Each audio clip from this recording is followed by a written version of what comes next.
Bienvenidos seres de la noche. Espero que estén teniendo o hayan tenido un genial Halloween. Soy su oscuro amigo Freddy Satter. Algunos terrores son muy reales, en especial para los gatos blancos y negros, que son sacrificados en rituales este mes. Si tienen gatos de esos colores, protéjanlos mucho y esperen un poco antes de darlos en adopción. Para cerrar este octubre felino, elegí uno de los cuentos más famosos del gran Edgar Allan Poe, El gato negro. Y este cuento va dedicado a Mandy, alias Amanda la que manda, la gatita más elegante y más malvada que haya conocido. Un fuerte abrazo para ti, pequeña. Esta historia describirá escenas de violencia gráfica, así que si en algún momento quieren pausarla, adelantarla o quitarla, está bien, pero ya están advertidos. El cuento empezará tras 3 segundos.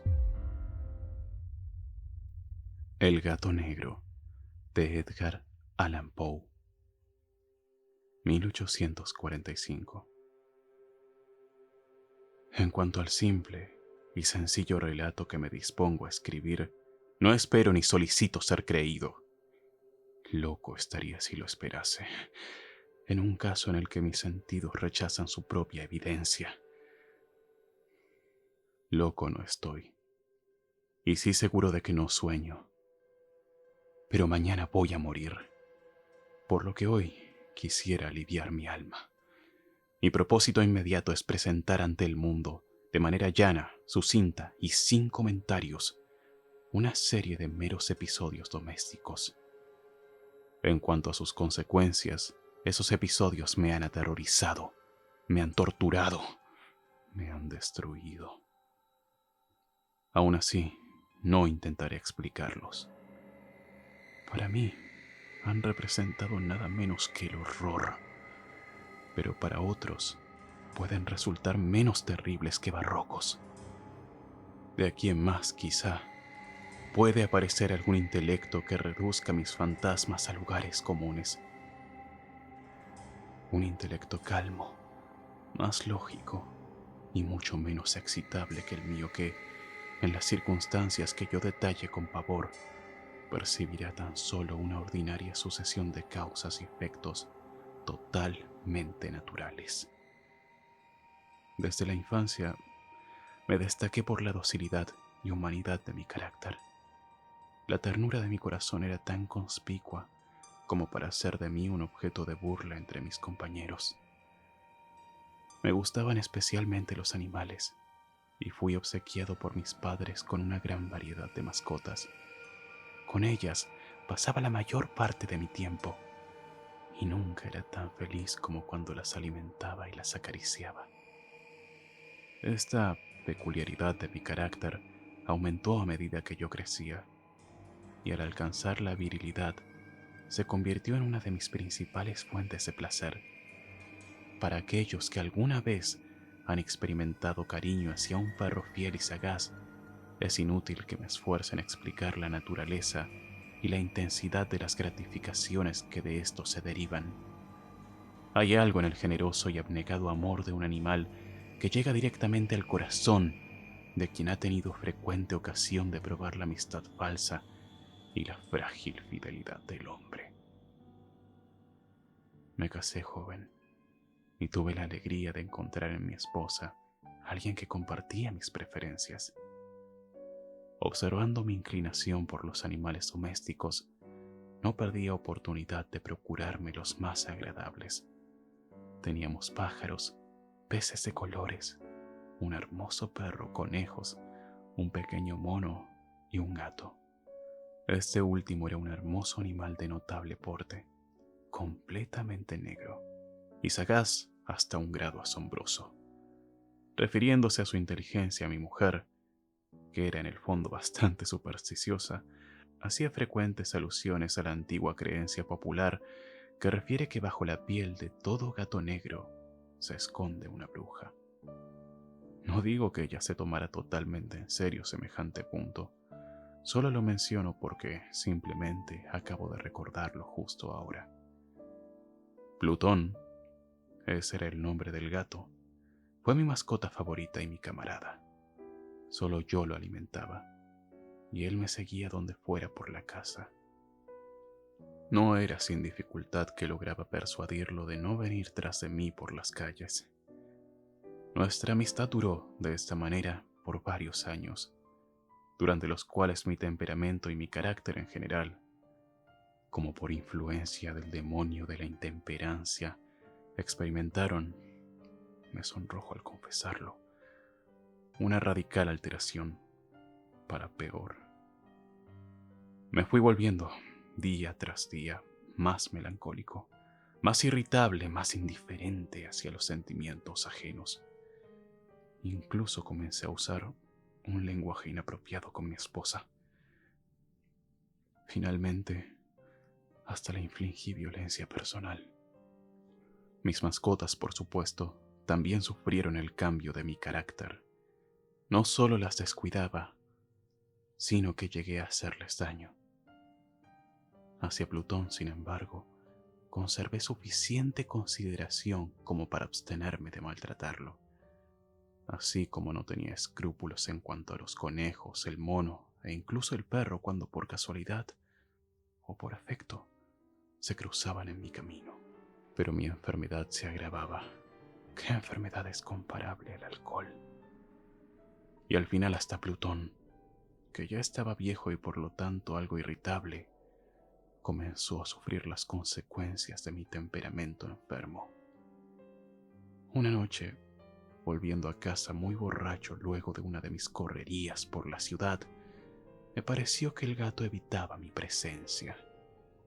Lo alcé y entonces, asustado por mi violencia, él infligió una ligera herida sobre mi mano con sus dientes. La furia de un demonio me poseyó instantáneamente.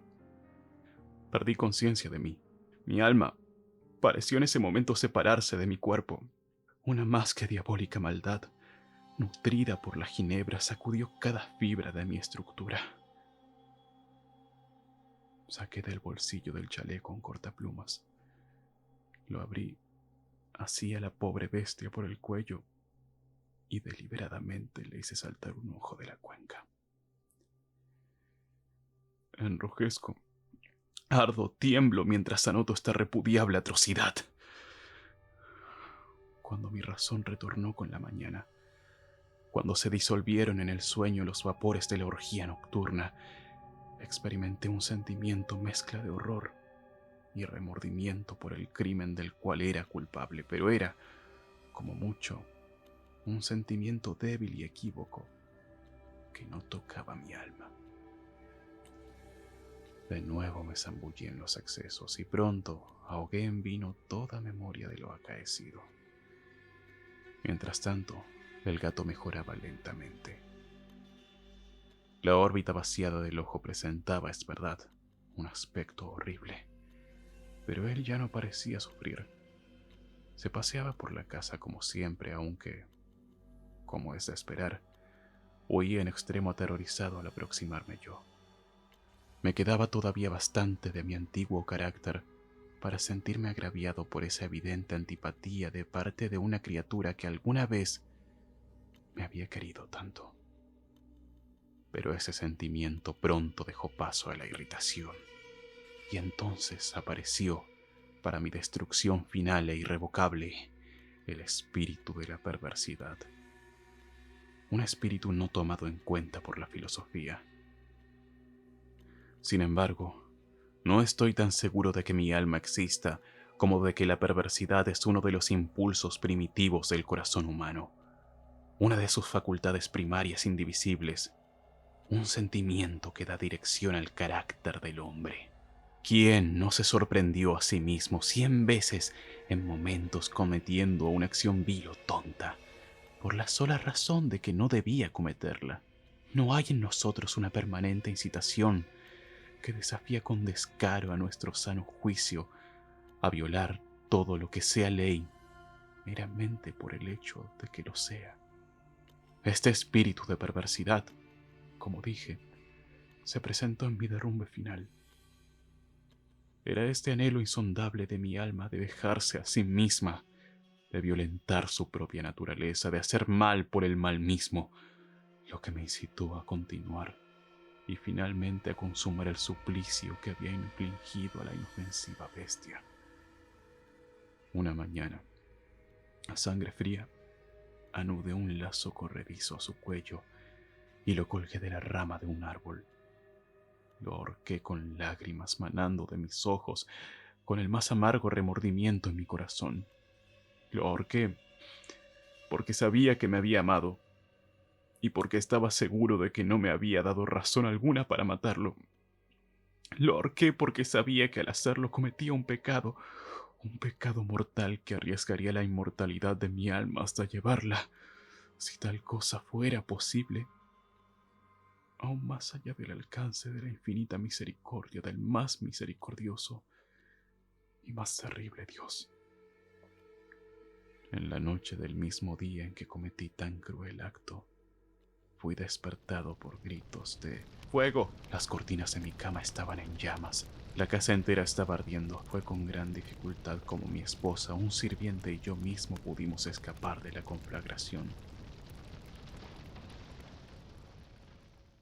La destrucción fue completa. El fuego se tragó todas mis riquezas y me resigné a la más absoluta desesperanza. No quiero caer en la debilidad de establecer una relación de causa y efecto entre el desastre y mi atrocidad, pero estoy detallando una cadena de hechos y no quiero ningún posible eslabón imperfecto. Al día siguiente del incendio, visité las ruinas. Los muros, excepto uno, se habían desplomado. Esta excepción consistía en un tabique divisorio, no muy grueso, situado en el centro de la casa y contra el cual descansaba antes la cabecera de mi cama. El esmalte en gran parte resistió la acción del fuego, hecho que atribuía a su reciente aplicación. Frente a esta pared se había reunido una densa muchedumbre. Varias personas parecían examinar una porción particular del muro con minuciosa atención.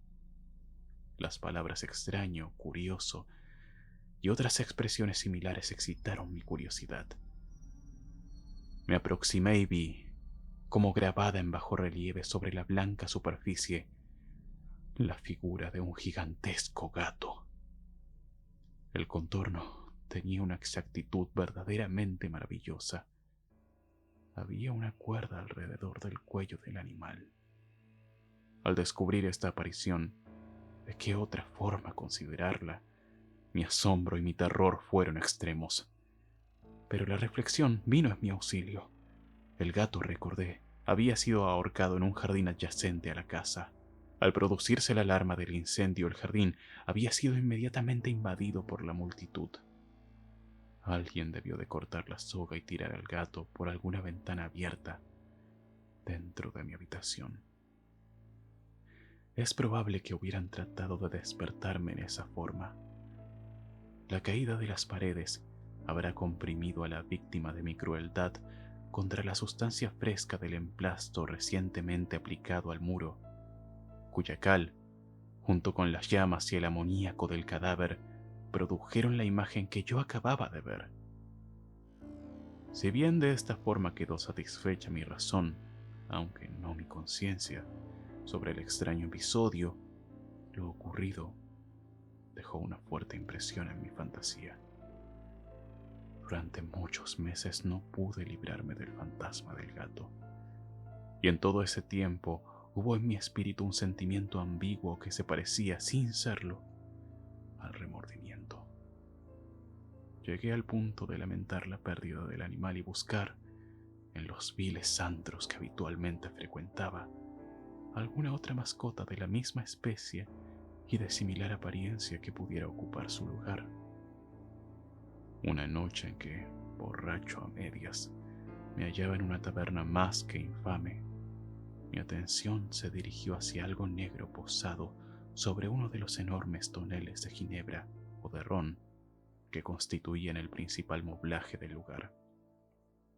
Estuve mirando fijamente la parte superior de ese gran tonel por algunos minutos, y lo que ahora me sorprendía era no haber advertido antes la presencia de ese objeto en lo alto. Me aproximé y lo toqué con mi mano. Era un gato negro, uno muy grande, tanto como Plutón, e igual a este en todo aspecto salvo uno. Plutón no tenía un solo pelo blanco en ninguna parte de su cuerpo, pero este gato presentaba una vasta, aunque indefinida mancha blanca cubriendo casi toda la región del pecho. Cuando lo toqué, de inmediato se enderezó ronroneando vigorosamente, se frotó contra mi mano y pareció encantado con mi atención. He ahí, pues, la criatura que estaba buscando. De inmediato propuse al tabernero su compra, pero me contestó que el animal no era suyo, que nada sabía de él y que jamás lo había visto antes. Continué con mis caricias y, cuando me dispuse a retirarme, el animal evidenció una disposición a acompañarme. Le permití hacerlo. Ocasionalmente me detenía para darle unos golpecitos en el lomo. Cuando estuvo en casa se acostumbró a ella de inmediato y devino enseguida en el gran favorito de mi esposa. Por mi parte, muy pronto encontré que nacía en mí una antipatía hacia aquel animal. Era exactamente lo contrario de lo que había anticipado, pero no sé cómo ni por qué. Su evidente cariño por mí me disgustaba y me hartaba. Poco a poco, ese sentimiento de disgusto y hartazgo creció hasta alcanzar la amargura del odio. Evitaba a la criatura. Un cierto sentido de vergüenza y la remembranza de mi pasado acto de crueldad me vedaban de maltratarlo físicamente. Me abstuve por algunas semanas de golpearlo o ejercer con él cualquier violencia, pero gradualmente, muy gradualmente, llegué a mirarlo con inexpresable odio y a huir en silencio de su odiosa presencia como del aliento de la peste. Lo que aumentó sin duda mi odio por la bestia fue descubrir a la mañana siguiente de haberlo traído a mi casa que, al igual que Plutón, aquel gato también estaba privado de un ojo.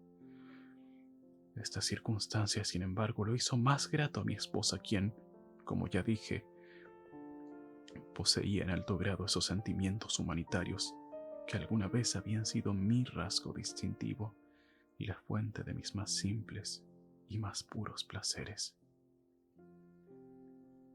Junto con mi aversión por el gato, de todos modos, su cariño por mí parecía también aumentar. Seguía mis pasos con una pertinencia que me resultaría difícil hacer entender al lector. Donde quiera que me sentara, venía a acurrucarse bajo mi silla o saltaba a mis rodillas cubriéndome de odiosas caricias. Si echaba a caminar, se metía entre mis pies amenazando con hacerme caer, o bien clavando sus largas y afiladas uñas en mis ropas, trepaba hasta mi pecho. En estas ocasiones, aunque deseaba aniquilarlo de un golpe, me sentía paralizado por el recuerdo de mi primer crimen y, sobre todo, déjenme confesarlo ahora mismo, por un temor absoluto a la criatura. No se trataba exactamente del temor a un daño físico, y sin embargo, no tengo otra manera de definirlo. Me siento casi avergonzado de reconocer. Sí, aún en esta celda de criminales me siento casi avergonzado de reconocerlo, que el terror y el horror que aquel animal me inspiraba eran acrecentados por una de las quimeras más insensatas que se podrían concebir. Mi esposa me había llamado la atención más de una vez sobre la forma de la mancha de pelo blanco que ya antes mencioné, y que constituía la única diferencia entre el animal extraño y el que yo había matado. El lector recordará que esta mancha, aunque grande, parecía originalmente de forma indefinida, pero gradualmente, una graduación tan imperceptible que durante largo tiempo mi razón luchó por rechazarla como fantástica, fue asumiendo un contorno rigurosamente preciso. Representaba ahora un objeto que me estremezco al nombrar. Y por eso, sobre todo, odiaba, temía y me hubiera librado del monstruo en caso de haberme atrevido a hacerlo. Representaba ahora, digo, la imagen de algo atroz, siniestro. El patíbulo, oh, lúgubre y terrible máquina del horror y del crimen, de la agonía y la muerte. Y ahora era yo miserable más allá de todas las miserias de la mera humanidad. Y una bestia, a cuyo semejante había yo desdeñosamente destruido. Una bestia era capaz de hacerme sentir a mí, un hombre creado a imagen y semejanza de Dios, semejante angustia insufrible. Ay, ni de día ni de noche conocí de nuevo la bendición del reposo. Durante el día, la criatura no me dejaba ni un instante solo. De noche, despertaba hora a hora de sueños de la más horrorosa clase para sentir el aliento caliente de la cosa sobre mi cara y su gran peso. Una pesadilla encarnada que no tenía poder para sacudirme de encima, apoyado eternamente sobre mi corazón. Bajo la presión de tormentos como estos, lo poco que quedaba de bueno en mí sucumbió. Solo los malos pensamientos compartían mi intimidad, los más oscuros y perversos pensamientos. La melancolía habitual de mi temperamento creció hasta convertirse en odio de todo lo que me rodeaba y de toda entera humanidad, mientras que de las repentinas, frecuentes e ingobernables expresiones de furia a las que ciegamente me abandonaba, era mi pobre esposa, ay, sin queja alguna, la más habitual y la más paciente de las víctimas. Un día ella me acompañó, por una diligencia doméstica, al sótano de la vieja casa donde nuestra pobreza nos obligaba a vivir. El gato me siguió por la empinada escalera y estuvo a punto de hacerme caer cabeza abajo, cosa que me exasperó hasta la locura. Levantando un hacha y olvidando en mi rabia los pueriles temores que hasta entonces habían detenido mi mano, descargué un golpe que hubiera matado instantáneamente al gato de haberlo impactado como yo deseaba. Pero la trayectoria del golpe fue interrumpida por la mano de mi esposa. Llevado por esa interferencia a una rabia más que demoníaca, me solté de su abrazo y enterré el hacha en su cabeza. Cayó muerta a mis pies, sin un gemido. Cumplido este horrendo asesinato, me entregué al instante y con entera deliberación a la tarea de esconder el cadáver. Sabía que era imposible sacarlo de casa, tanto de día como de noche, sin correr el riesgo de ser observado por algún vecino. Diversos proyectos pasaron por mi mente. Por un momento, pensé en cortar el cuerpo en pedazos diminutos y luego quemarlos. Después pensé en cavar una tumba en el piso del sótano.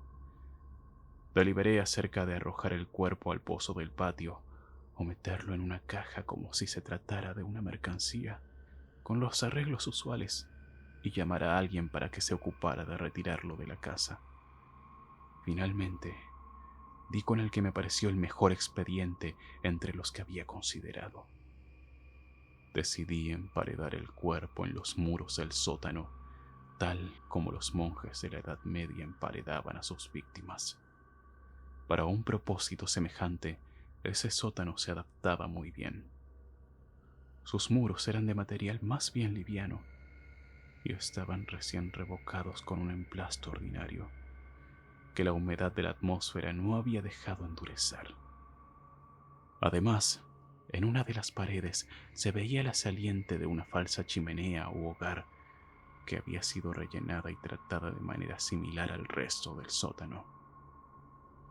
No dudé de que sacaría con facilidad los ladrillos en esa parte, y luego introduciría el cuerpo y taparía el agujero como antes, de manera que ninguna mirada pudiese detectar algo sospechoso.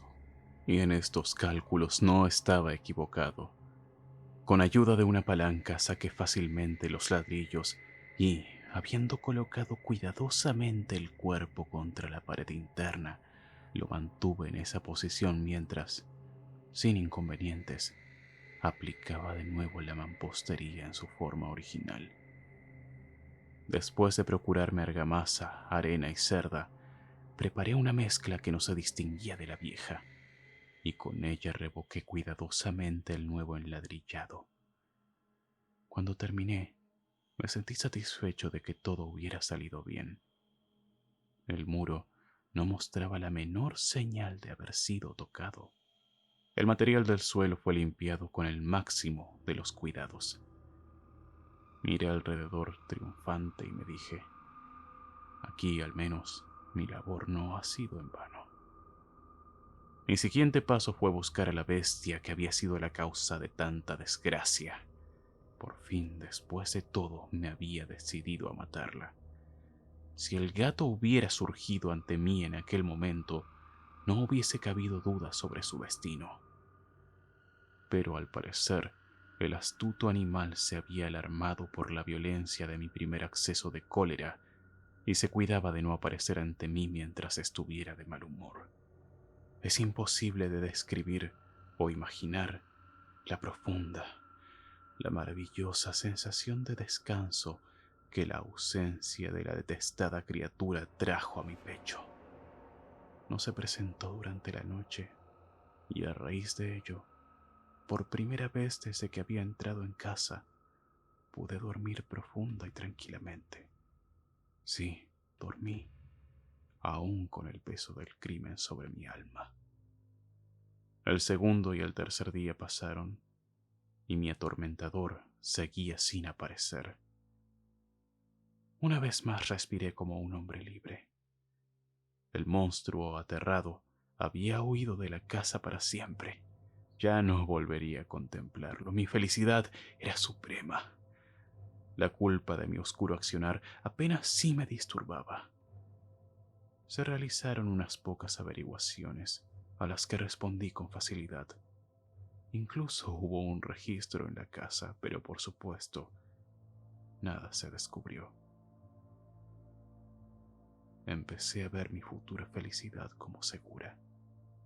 Hacia el cuarto día del asesinato, un grupo de policías, en forma realmente inesperada, se presentó en la casa y procedió a una nueva y rigurosa inspección.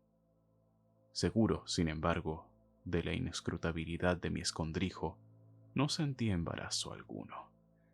Los oficiales me pidieron que los acompañara en su búsqueda. No dejaron hueco ni rincón sin explorar.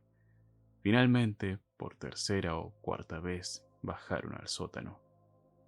Los seguí sin que me temblara un solo músculo.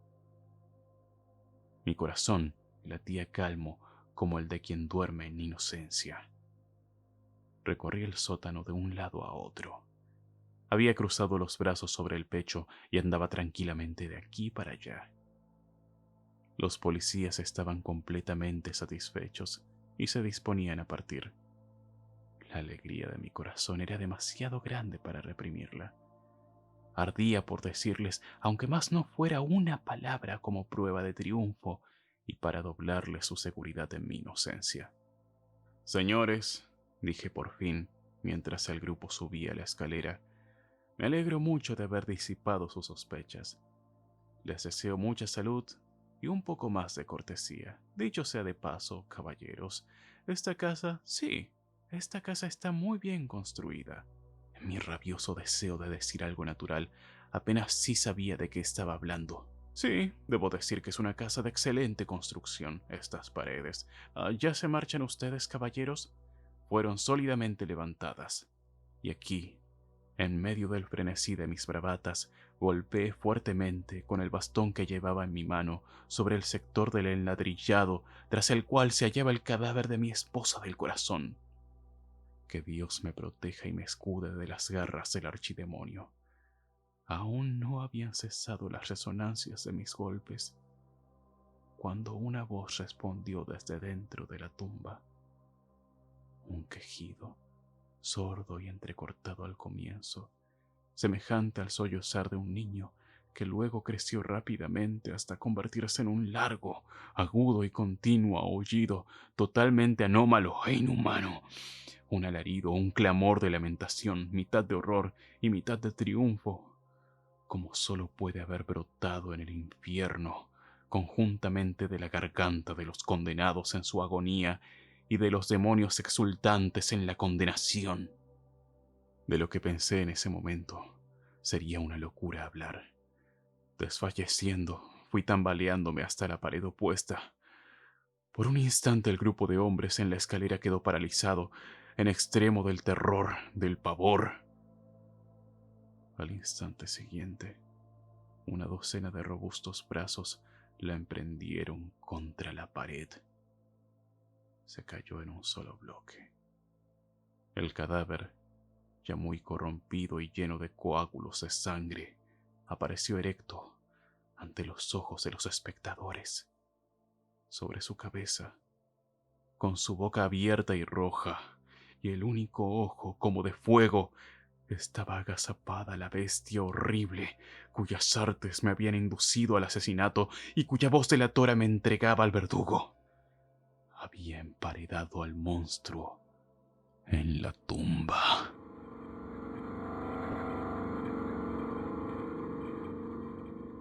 Y bien, mis seres de la noche, ¿qué opinan de este clásico? Algunos dicen que Poe sufría de alcoholismo, y esta era su forma de explicar lo que le pasaba desde su adicción. Yo creo que es un gran relato, pero ahora quiero saber qué piensan ustedes. Gracias a todos los que se suman, a quienes vienen de antes y a quienes siguen viniendo, a los que escriben y a quienes miran en silencio. Son un grupo genial. Espero que tengan una gran noche de brujas y que se cuiden. Así nos volvemos a ver en la próxima pesadilla. Soy su anfitrión, Freddy Satar.